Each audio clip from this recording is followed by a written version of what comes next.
Hi, I'm Jess from BC. I developed AAI from a sports injury from a hit to the head. However, it went undiagnosed for about 6 years, and it wasn't until I was semi-conscious for 23 hours a day. I had severe light and sound sensitivity and had severe neurological dysfunction from this that eventually a local radiologist and spinal surgeon team actually diagnosed me through flexion extension x-rays and MRIs. And every following imaging I had done, also, they acknowledged that it had instability. I then paid out of pocket to receive surgery from a reputable neurosurgeon in India in 2022, and then in Canada, I received no aftercare. I am requesting improved access to medical care, diagnosis, improved imaging, and guidelines, especially for non-invasive treatments, and some direction for fusion if required. I would really love that clarity for other patients. They don't fall through the cracks like I did. Hi, my name's Rachel, and I've been living with this condition for 16 years.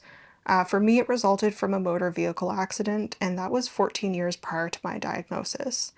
During those years, I received a lot of ongoing care and I saw a lot of specialists, but my most severe pathology was never discovered. Despite, all those protocols and care, I continued to worsen.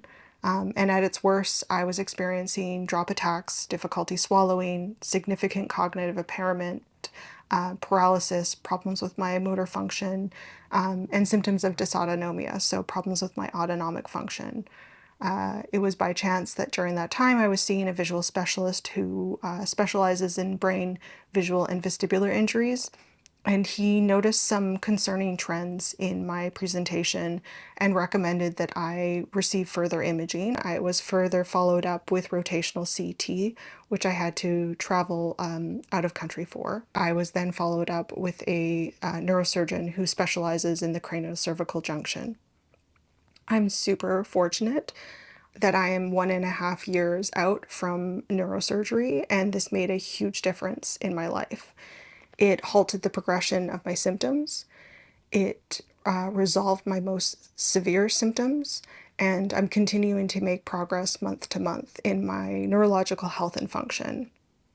I have not been able to receive aftercare from my local health authority, but I'm continuing to pursue physical therapy and rehabilitation care privately. My name is Joan. I was diagnosed with Atlantal instability in August of 2024 after suffering my entire life, so approximately 39 years with symptoms. And the worst out of all of it is probably the cognitive decline. The effect on my heart with the POT symptoms, as well as being overstimulated all the time. What led me to this was multiple ER visits over 1.5 years of when my body just decided to stop working one day. Literally woke up one day and my body just gave out. And wasn't getting the proper help and knew something was actually wrong. That is when I sought out consultations with neurosurgeons, who all three did diagnose me with AAI, tethered cord, and spina bifida. I was born with spina bifida. And that I did indeed need a fusion. I am approximately 8 months post C1, C2 fusion, and I was doing really well for the first approximately 6 months. Unfortunately, my symptoms have returned, so I do require aftercare, and unfortunately we just don't have it here in Canada. So going back to the States is my only option at this point. I do hope to see better imaging in the future here in Canada, or Ontario specifically, specialists, because we all deserve to have access to healthcare. Hi, I'm Anastasia. I'm 23 years old and I've been diagnosed with CCI. I first became suspicious that something was wrong with my neck when one day I lost control of my arms and legs, which had never happened to me before in my life. I went to the ER that day to pursue care, but the ER physician told me that there was nothing wrong with my neck despite having severe neck pain leading up to that incident. And soon after, I was diagnosed formally in Canada with a flexion extension x-ray for craniocervical instability. Since then, it's been really challenging to pursue a neurosurgical assessment.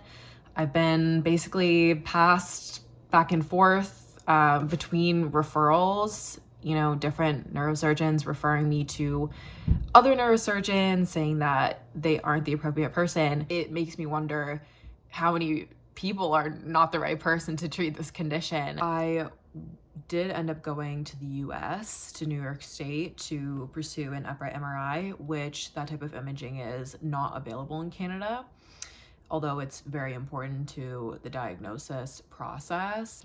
What I would really like to see is acknowledgement by different provinces in Canada of CCI and any treatment options provided, because right now patients like me are alone. Hi, I'm Athena. I'm another CCI patient with a similar story to tell. In fact, I was imaged in Canada, found unremarkable, and told my neck was normal. I asked why I couldn't hold up my neck and my torso and was told I don't know. There was no direction provided.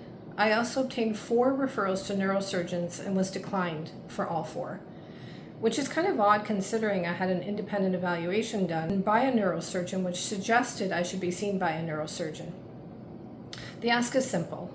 Clearly, we have a gap in Canada with respect to diagnoses, with respect to guidelines, with respect to non-invasive techniques, and with respect to fusion and aftercare. We're asking to collaborate. We as patients are willing to work with you and dedicate our time to do so. We as patients are willing to put in and collect data. We as patients are willing to assist you in any way we can. And we appreciate your time in hearing our stories.